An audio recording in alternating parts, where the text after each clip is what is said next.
So again, the interpreters will be voicing.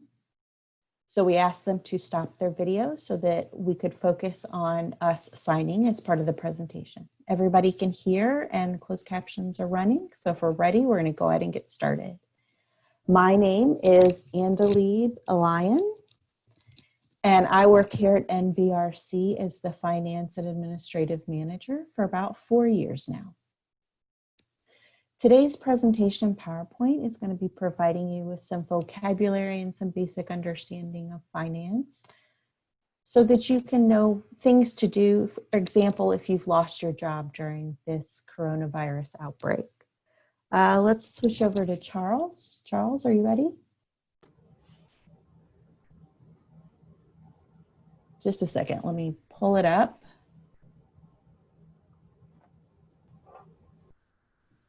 Okay, let's wait for Charles. There we go. One moment, please. Go ahead. Hi, everyone. I'm Charles, and I'll be talking about the next slide we've got here. I've got a quote. You know, a lot of people think that they're not good at earning money, but the real issue is they don't know how to spend it. You look at these lottery winners who win $1 million and a year later are broke. You know, it makes you think, what did you do in that year to make you lose so much money? They're obviously not spending their money wisely. And that's what we're here to talk about. Okay, let me pull up the PowerPoint, just a moment.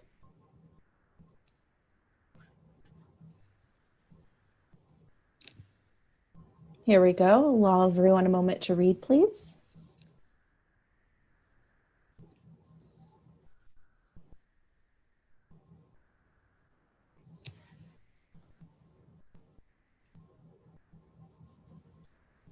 Hi, everyone. We're going to try and be switching between the PowerPoint and the videos.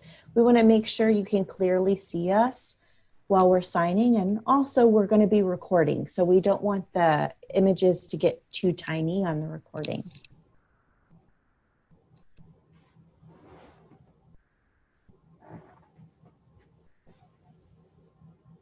So now the basics of banking. I'm going to take a moment, give you everyone a moment to read through the PowerPoint, and then I'll pull it back down to just describe it.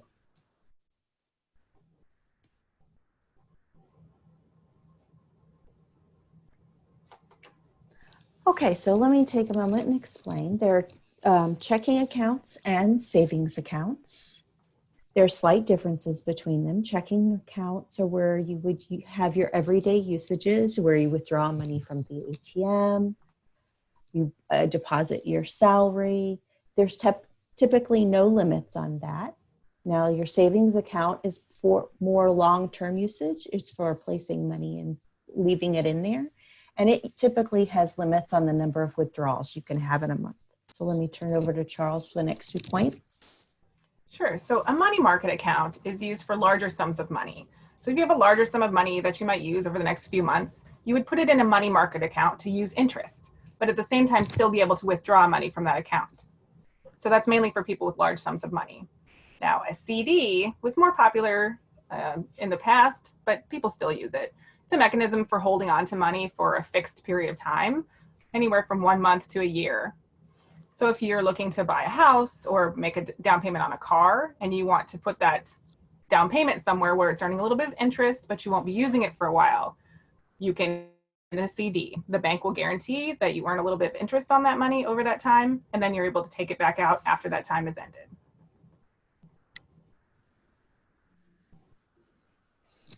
Okay, let me pull up the next PowerPoint.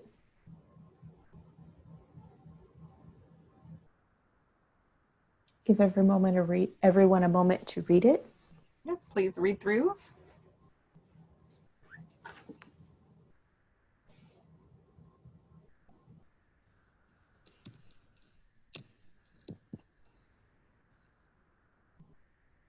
Okay, let me stop share screen.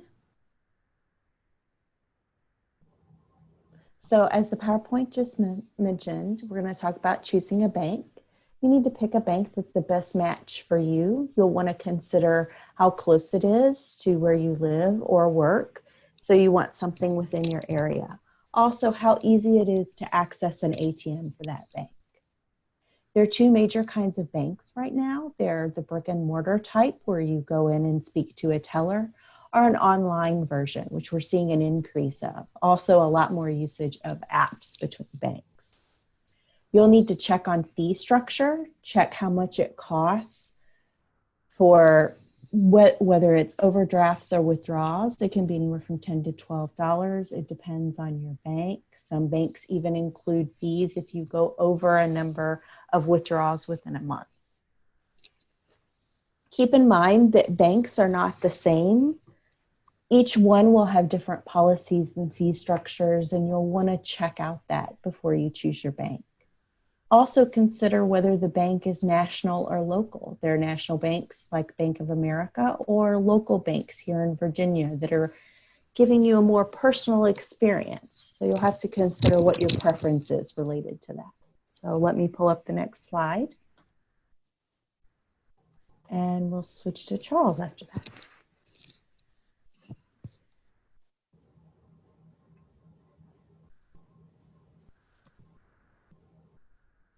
Go ahead and read.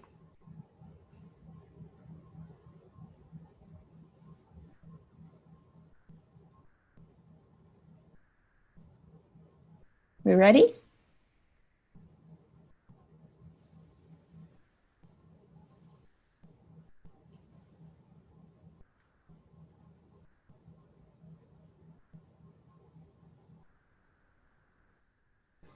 All right.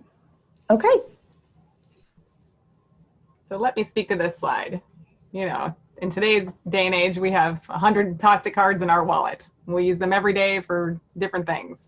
Some of those may be gift cards, some may be debit cards, credit cards, even rewards cards. We have a whole pocket full of plastic cards these days. Now, the plastic cards themselves are not money, but they have money within them. They hold money. So I want you to remember that as you spend them. They have a defined amount of money. However, plastic cards can be better than cash, because if you have cash and you lose it versus a debit card and losing it, a debit card is much more replaceable. It has security built in. Whereas if you lose cash, it's gone. Even if you wrote your name on the cash, it's gone. There's no way to trace it back to you. Whereas a plastic card, you know, you also have to remember that because it has a finite amount of money, you can't just use it at your whim. You have to remember to stay within your budget, regardless of whether you're using cash or plastic. Go ahead and read the next slide, and it has a little bit more information on plastic cards. Okay, let me pull that up.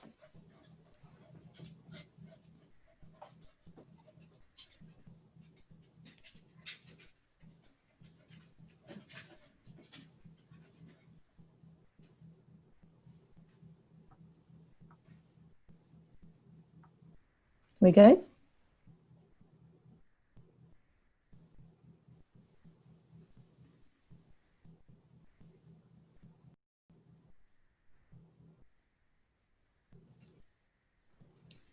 Great, so just a little bit more about loyalty cards. Some stores may offer promotions where if you get a card with them, like Gap or Old Navy, they'll give you a special promotions. There can be also cards for airlines like United. They may offer you a certain amount of points for joining. Now, if you're going to go to that place often or use that card often, it can be a good deal. There are times too when it may be such a good deal that it's worth opening a card for a specific period of time, getting the deal, and then paying off the card and closing it. But if it's a card that you'll use often and a good deal, me, for example, I have a United card where I earn points and I can get into certain airline clubs, and it's a good deal for me because I use it and I use it well. However, you don't want to sign up for multiple credit cards because that will put a hit on your credit score.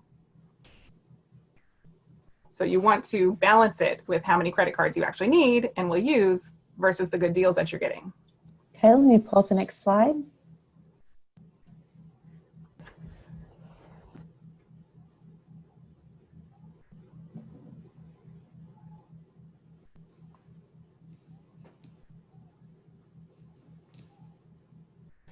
There's one more slide regarding credit cards. Feel free to read through this.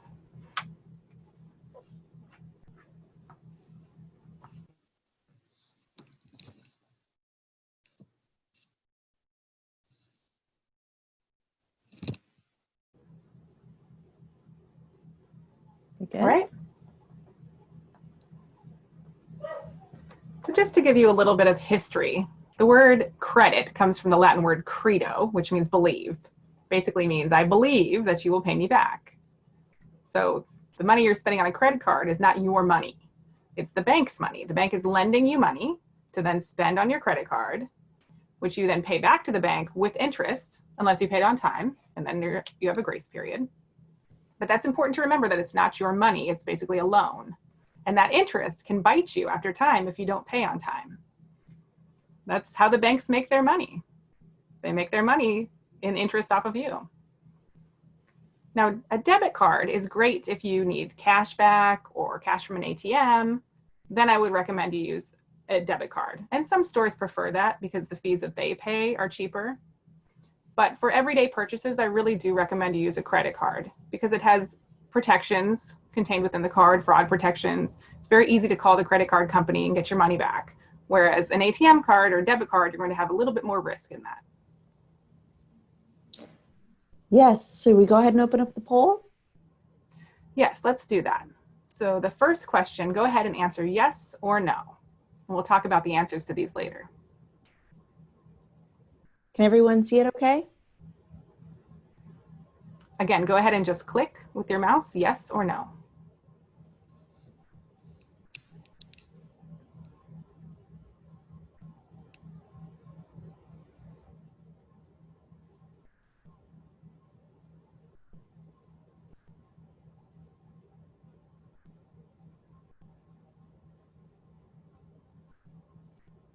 Very curious to see what people answer. Has everyone voted?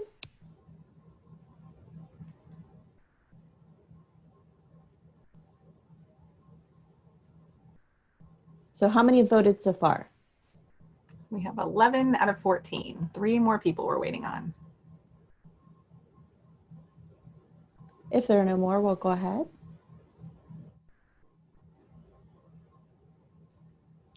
We have 1 no. All right, interesting, maybe.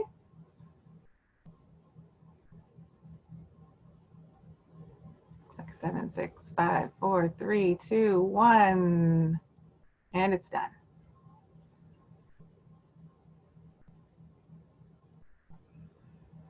Now, in general, when you open a credit card, it does hit your credit. It can hit your credit. There's a soft pull and a hard pull. When you open a credit card, it's going to show up on your credit score and will have some impact. But how much of an impact depends on whether it's a soft pull or a hard pull. Hard pull is for something like you're buying a car, you're buying a house. They're going to do a hard pull on your credit.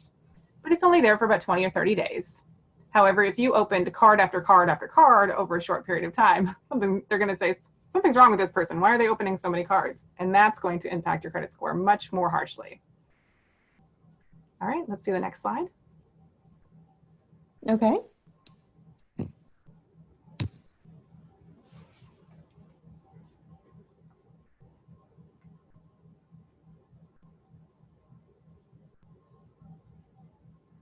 Go ahead and read through.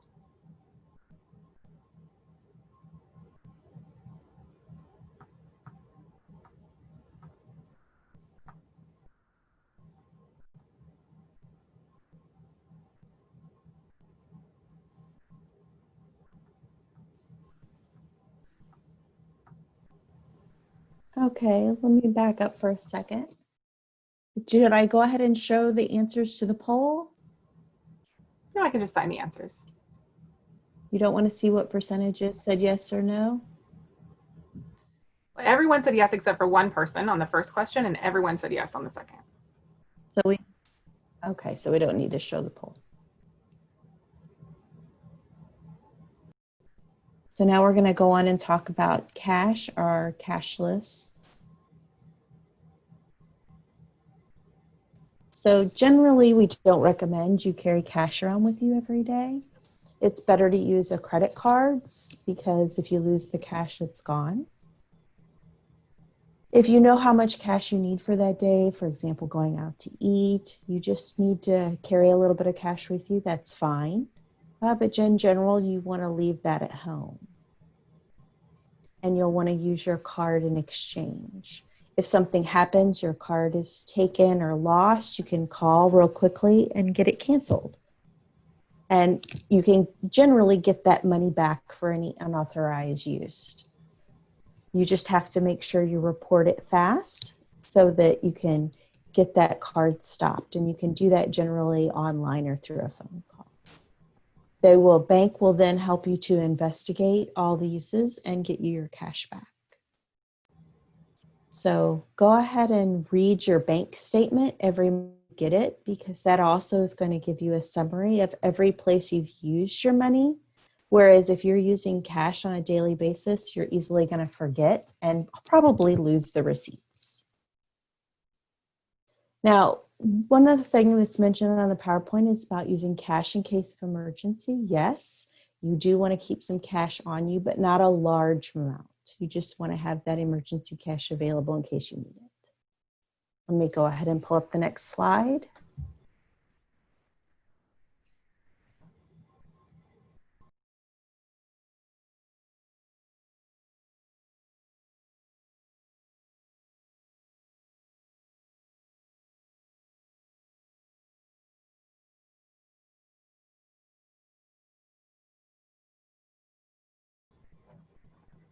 Why don't you take a moment to read through that slide and then I'll speak to it.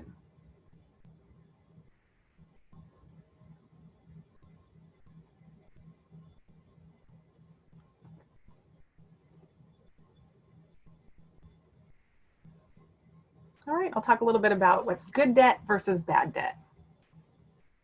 Debt can have a purpose, and it can be good or bad, depending on the purpose. Bad debt is something like too much credit card debt. That will really impact your credit score and pull it down. So that is an example of bad debt. It doesn't add value to your life. An example of good debt would be a mortgage for a house, because as you purchase a house, it should grow in value over time. It takes a while to gain that percentage, but you do, after you sell it, have an amount that you can then use for retirement or to buy another house. So that's adding to your life. It's adding value. Also, taking loans for college. If you take a big loan to get a degree, but you don't finish, and then you do not have the benefit of that degree, but you still have this large loan, that can be bad debt. And one of the reasons it's so bad is because even if you filed for bankruptcy, that student loan debt doesn't necessarily get wiped away. It can, however, be good debt, because if you get the degree and you have a job that's in high demand, like engineering or IT, where you know that upon graduation, you can get a job, a well-paying job, and you can pay off that debt. That would be an example of good debt. Now, a car loan can be good or bad as well. If you get a car loan for a car that maybe is a little bit out of your price range, it's more than you need for your everyday transportation. Maybe I want a big, huge truck, but that's not exactly what I need. That can be bad debt. What would you do if the next day you woke up and that car was stolen and you're stuck with that large loan? Another example of good debt can be starting up a business and taking out a loan to grow your business. As that business grows, you're adding value and you're able to pay off that debt and still have some profit left over. Another example of bad debt is when you use a payday loan company to cash your paychecks. I recommend not doing that, but instead setting up a bank account and depositing it there because it's free. You're not paying those fees to deposit your money in a payday lender. If you do have a large amount of loans and debt, you may want to look at a loan consolidation company where they can consolidate all of your loans and you pay one payment a month to that company until it's paid off. Another example of bad debt would be taking a home equity loan on your house. Say you have a house that is worth $100,000 and you only owe $50,000. You could take a home equity loan on the remainder, but you don't want to go and spend it on a huge TV or a nice car.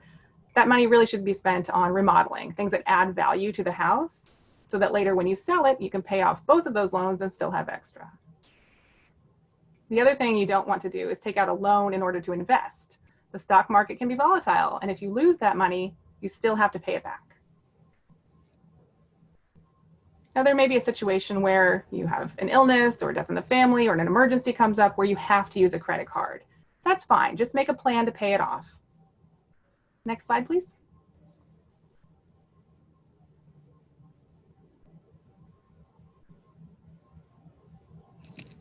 Now we'll talk a little bit about investments.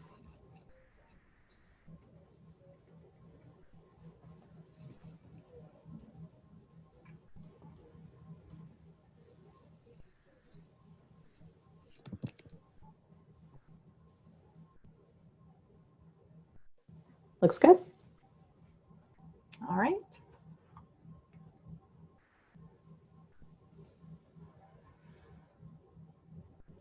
Now, investing is a huge topic, but I'll try to summarize it for you all. Say you have an amount of money and you'd like that money to grow for your future. Stock market can be a good mechanism to grow that money. However, it's not guaranteed. Now, ways of investing, one of them can be investing for retirement, and your employer may offer a 401k, a 403b program where they match possibly what you're putting in. You can also set up an IRA, an individual retirement account, where you yourself save for your retirement. So there are different avenues for investment. You can invest with a financial advisor and give them your sum of money, and then they manage it for you. They invest it for you. People like Chase or Wells Fargo can offer that. You can also do it yourself through apps like Robin, where you choose the stocks and you invest every penny. So those are two options. You can either have someone do it for you or you can do it yourself. As far as the kinds of investments, again, there are many different kinds, and I encourage you to research on this topic. But one of them is stocks like Amazon, where you buy a stock in a company and you hope that that company then grows, so then you can earn money off of that stock. Another one is bonds, where you put your money, you buy a bond, put your money in that bond for a period of 1 to 5 years, and the government guarantees that you'll get that money back plus interest. There are also ETFs, exchange traded funds, and those are based on different sectors of the economy. So it can be US economy, it can be Europe, could be maybe the IT sector. And so what you can do is, rather than investing in many different companies yourself individually, is you can invest in a sector. And they have many different stocks within each sector that you're basically investing in as you invest in that one ETF sector. There's also mutual funds, which is very similar to ETFs, but it's a more traditional way. So you're again investing over a long term in several different companies. So because there are so many different avenues for investing, I encourage you to do a little bit of research and find which one best fits you. And again, there are different levels of risk with all investing, and you'll have to analyze your own personality and your personal willingness to take on that risk before you choose which path is right for you. If you would like your money to grow slowly, maybe not by as much as a more volatile market, and you're not willing to take on as much risk, you might look at something like bonds. If you are less risk averse, you might invest in something like pink chip, where it's much more volatile, something like oil, where there's a lot more risk, but there could be a lot more reward as well. And you have to individually find which one fits you best. Now, the stock market is basically, it's made of us. It's made of buyers and sellers who come together and trade. And you can see, as you look at the stock market every day, it ebbs and flows. And those ebbs and flows are based on what people feel the economy, how the economy stands, whether it's doing well or not, whether they feel it will do well in the future or not. And it's based on the mood of the people who are investing, which are you and me, those who buy and sell every day. We influence the stock market. And if people don't have faith in the economy, then it will go down. The stock market will go down. If people have faith and feel the economy is going upward, the stock market also will go upward. And again, I encourage you, there's lots of books and lots of websites on this. If you would like to find more information, there's a wealth of it out there. Next slide, please. Should we do the poll first? We have a second poll now.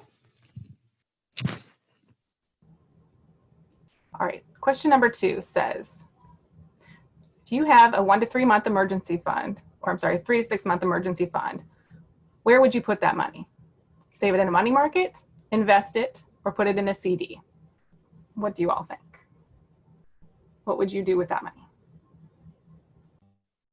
So it's number 2. Should it be a second one? That's number 2. That's the second question.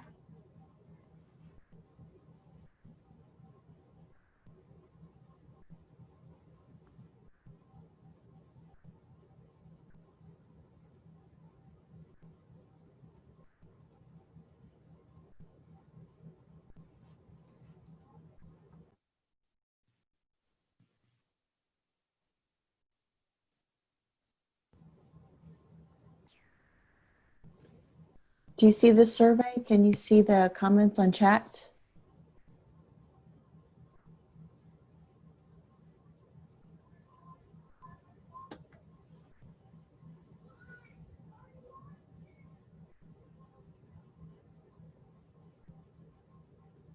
So focus on question number 2. Answer just question number 2.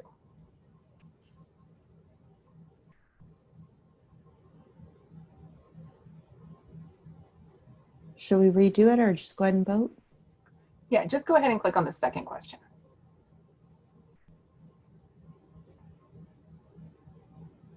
Do you mind going ahead and clicking through show the results when you answer?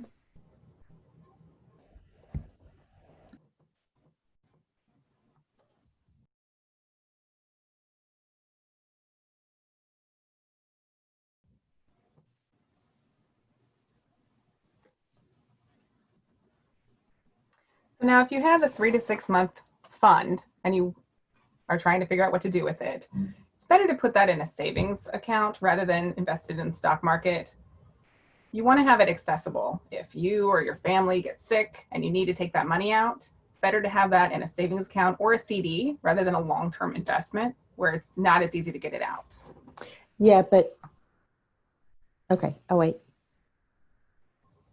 I just recommend you remember, hold on. Okay, let me add to that. Remember, when you make a withdrawal from a CD, there are going to be penalties. Right. So we recommend if you need to be able to withdraw that money, you put it in savings or a money market. If you have it in the stock market and it begins to crash, you have to remember the risks that are associated with that. So if you need to be able to access that money, it's better to have it in a savings or a money market account. So let's move over on to the next slide.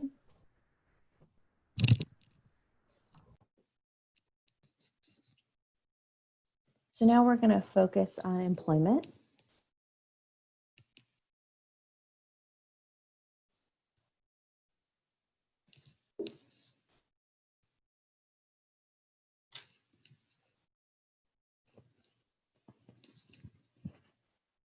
Okay.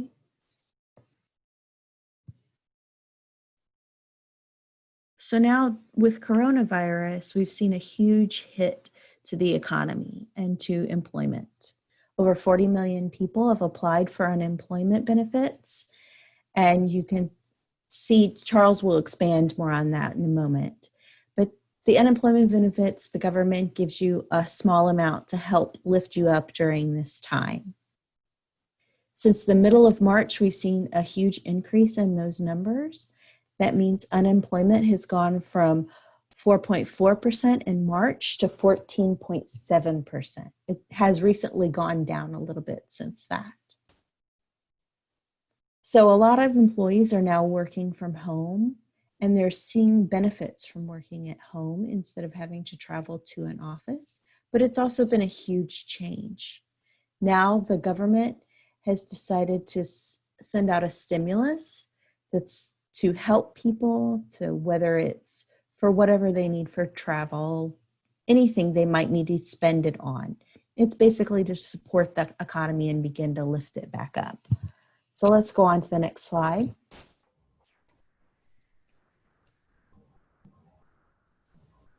Just a moment, please. Okay, here we go.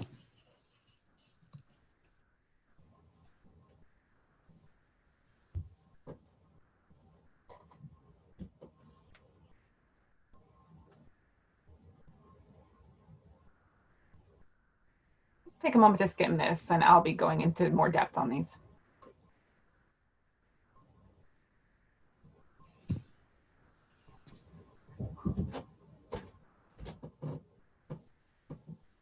We good? We're good. All right. Now, as someone who's usually employed, I never give much thought to unemployment, but with this whole pandemic, I decided to research it as I've gotten lots of questions about it. So unemployment is state-based. Each state has a fund where they collect taxes from employers based on their employee salaries, and it's all put into this fund. This is not something that you as the employee pay. The employer pays this for each of their workers. The state collects this tax, into an unemployment fund. And with the passage of the CARES Act, they've actually added a second program for those who typically would not qualify for unemployment, those who work for Uber or Lyft or DoorDash or organizations like that. They are now eligible for what's called PUA, Pandemic Unemployment Assistance, which is a version of unemployment that typically people would not be eligible for. Now, in order to receive unemployment, you have to meet two criteria. One is that you had to have been laid off or let go from your job or had your hours reduced. If that describes you, you can apply for unemployment insurance. If you quit or you were fired for something at fault, your own fault, then unfortunately you would not be eligible for unemployment under normal circumstances. It's only if your business was closed or you were laid off at no fault of your own. And you claim unemployment based on the state where you work, not where you live. So if you live in Virginia, but you work in DC, you would apply for unemployment in DC, not in Virginia. However, if you're self-employed and you work for Uber or Lyft or one of the food delivery companies, then because you are traveling over multiple states, you would apply in the state where you live. Now, if you worked for a week and then got laid off or quit, you would not normally be eligible for unemployment. You had to work for a longer period of time, 6 months to a year, before you're eligible. Now, you do have to pay federal tax on the unemployment you receive. It's about 10% plus state tax, depending on your state. Some do and some don't tax unemployment. Now, once you receive that unemployment, you do have to claim every week and let them know that you're still currently looking for a job, you've gone to a job fair and whatnot, but you have to claim that every week. And then when you find a new job, you claim that and your unemployment will stop. Next slide.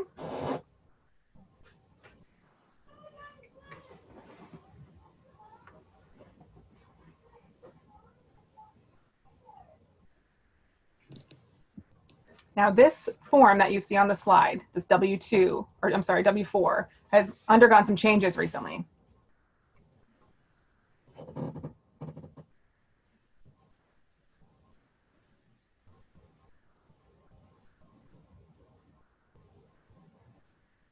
So this W-4 2020 is the newly designed version. The old versions are now obsolete. And I'll talk to you about how to fill this out. Now, if you're a W-2 employee, and you fill out a W-4 for your employer, normally you would fill out an exemption, 1, 2, 3, 4, however many exemptions you want to claim. That is no longer the case. Now you just claim whether you're single, married, or head of household, and how many children you have under 17. I'll show you the next slide. You can see a little bit more up close the types of things that you'll need to fill out.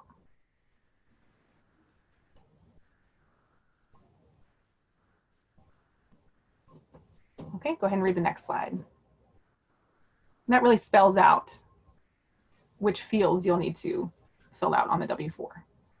Next slide.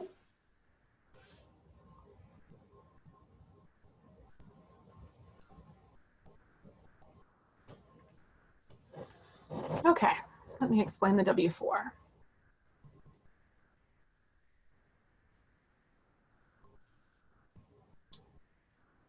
So it's pretty simple to fill out. Obviously, put your name, your address, your social security number, whether you're married, single, or if you're a single parent with children, then you would fill it as head of household.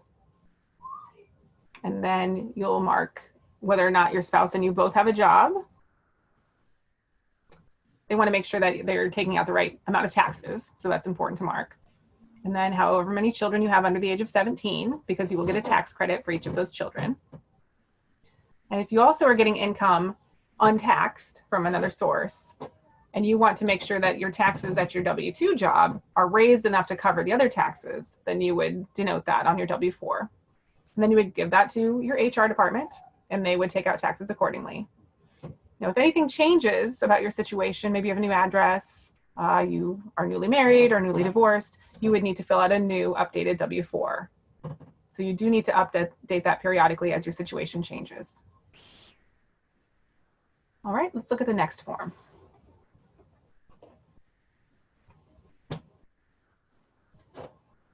This is the W-9.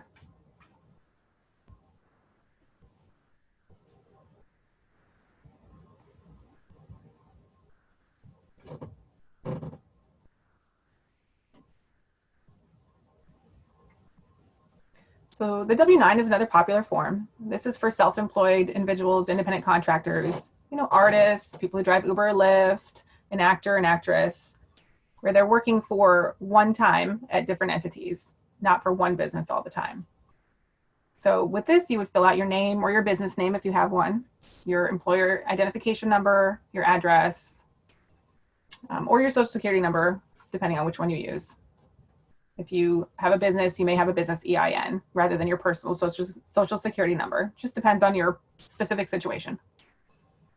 So again, you'll fill out your address and then you'll sign it and you'll give it to the entity who has requested it, the one that you are working for. So say NVRC has hired you as a contractor and they asked you to fill this out, then you would fill it out and then give it back to NVRC. And again, you fill it out similarly to the W-4.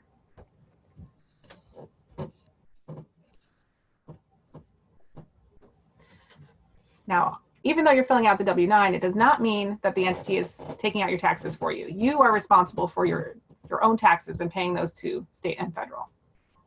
So keep that in mind. Next slide.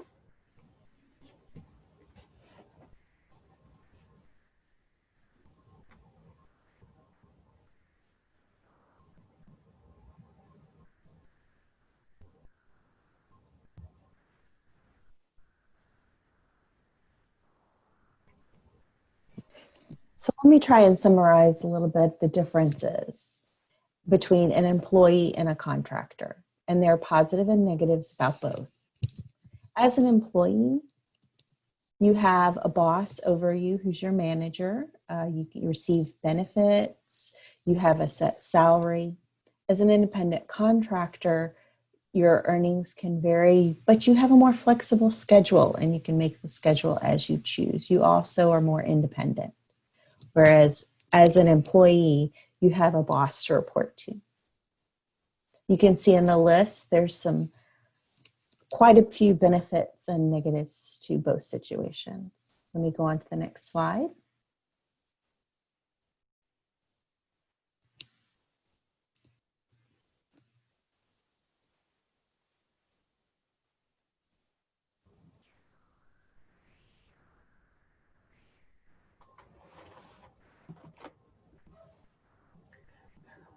Money tips. Now there's a lot of them, so I'll try to condense these to you. There's lots of books that tell you how to spend your money wisely too.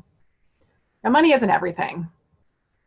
You may have a goal. I want to have a good life. I want to have a good house. And of course, money will help you to achieve that goal. But money itself is not the goal. Money can't feed you. You can't eat money. Money can buy food for you. But money is just a point to help you get from point A to point C. Money is that middle ground to help you achieve your goals.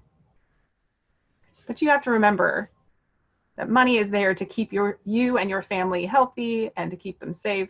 Money is not your friend. Money is a neutral old white guy on a bill. It is not your friend. It may help you to get what you need, but money is not the end all be all. I do want to emphasize risk. In everything we do, life has risk. There's risk in investments, there's risk in saving your money, there's risk in carrying your money around. But you personally have to analyze whether what you're doing with your money has risk and if you're willing to accept that risk. Money, it's easy for money to slip through our fingers and to lose opportunities because we're not spending our money wisely. Now, as per the third bullet, I see a lot of people who get raises or get promotions and start earning more money, and they just start spending more money as well. I really encourage you to save that additional % that you've gotten from your promotion and save more rather than spend more. Rather than buying that new TV, add more to your retirement fund. You can always enjoy your life later, buy those things later, but save first. Money is there to make sure that you're safe in the event that you lose your job or something comes up. Now let Andaleeb talk more to this. Another piece of advice is pay attention to how you're spending your money each month, maybe through a budget. A lot of people have no experience with budgets, but it can really change your life. It provides you an itemized list of everything you spend on so that you can plan. Before you go out to the restaurant, you can do a little evaluation to determine if maybe it would be better to bring food home and cook. It also allows you to prepare to research before you make purchases. Maybe go online and really quickly checking before you buy something at a store. I recommend you do some research online to do some comparison shopping. It helps you better control your money so that you don't overspend. It really will empower you to better plan your money and not get so worried about how your money is being spent in the long term. Okay.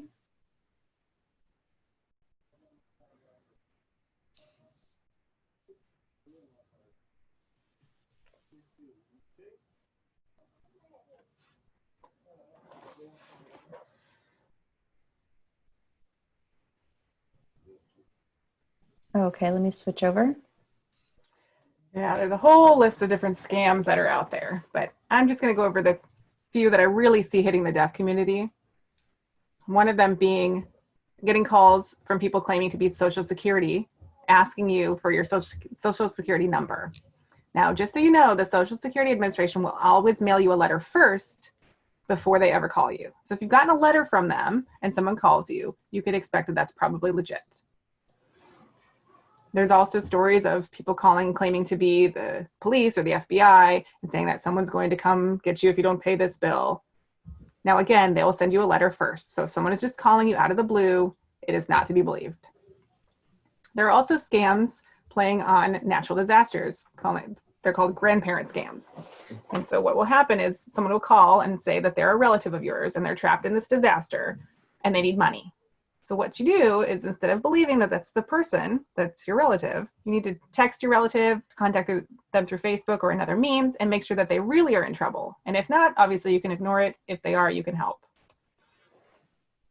So if you get calls from anyone saying, give me money, and you haven't gotten a letter and you haven't gotten any other communication from them, don't believe it. Now, there's another big scam, especially with senior citizens, where someone will call and say you have not paid your doctor's bill and you need to pay it right now on the phone. If someone is not sure that they paid their bill, they might be tricked into paying. And then the person just has your money. You can't get it back. So what you can do instead is say, please resend me that bill and then I will pay it once I get it. But do not make the payment through the phone to a person you don't know. There are also many online scams.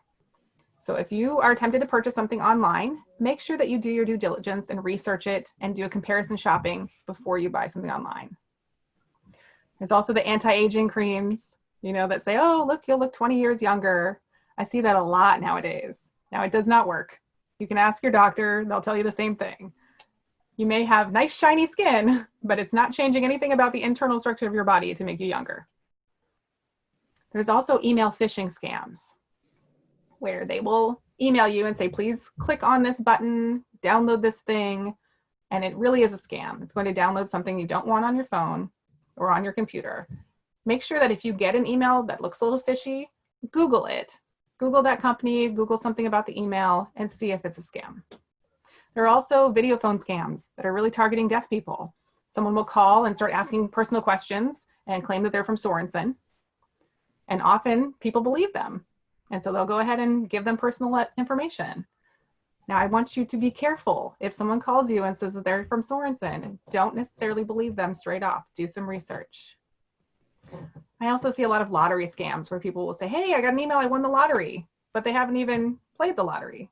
You have to go and you have to pick your numbers on a ticket. You have to purchase the lottery ticket in order to win. If you haven't done all that and you get a call that you won the lottery, ignore it. There's also a lot of social media, Facebook, Instagram. You see a lot of this false information, these videos that are spliced together to show things that are not true. Make sure, again, that you're doing your due diligence and you're checking that information, because people can scam you out of that money and there's no way to get it back. I also see people calling and saying, hey, I'm from a church or a religious organization. Please donate some money. You want to ask them for their name and their EIN before you do that. So you can do a little bit of research and make sure they're a legitimate organization. There's also the MLMs, the pyramid schemes, where people have their friends or their family join the business underneath them so they can make some money. Make sure you, again, do due diligence and research that before you are tempted to join any of those schemes.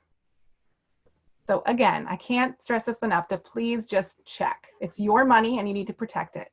So before you give it away or spend it, make sure that you understand what's going on and take the time to wait. Don't be impulsive.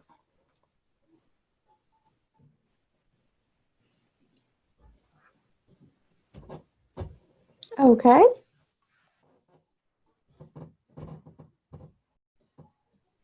All right, I know you're thinking hard about these poll questions.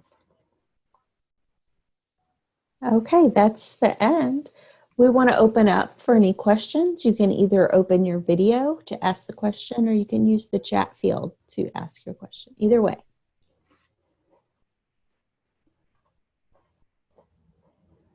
And one person I saw just commented about scams. He said that sometimes people will call and say, hey, I'm your relative, I need help. And you'll say, sorry, can you say it again? Sure, let me repeat myself. So they'll call and they'll say, hey, I need some help. And the person answering the phone will say, oh, is this Bill? And the scammer will say, yes, of course this is Bill. You're giving them the name. So make sure that you're not accidentally giving them more information that they can use against you. So ask them something that they should know. And if they obviously can't answer that question, it's not the person you think it is on the phone. Any other questions?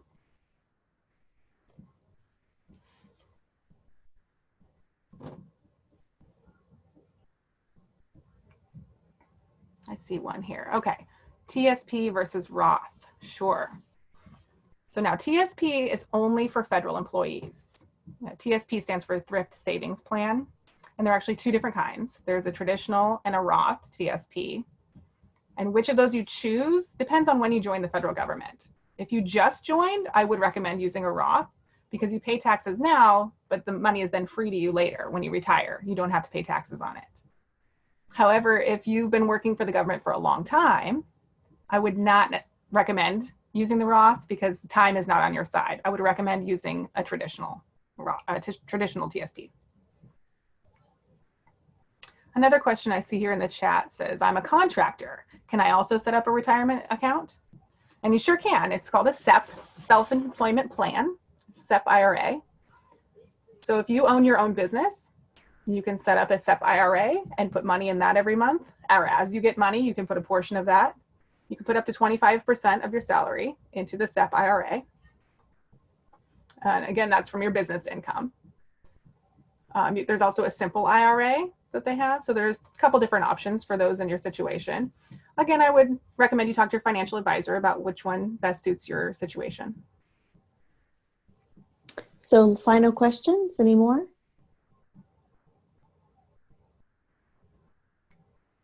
Please, if there's anything on your mind, I'd love to answer your questions.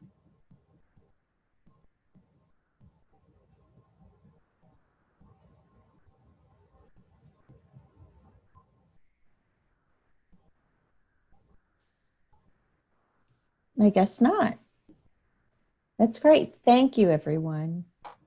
Sure. And if you know anyone who missed tonight's presentation, let them know that it will be available on YouTube and you can hand that link off to your friends who've missed this. Yes, we will be posting it on YouTube. Thank you, everyone who joined, and we really appreciate it. Have a wonderful day.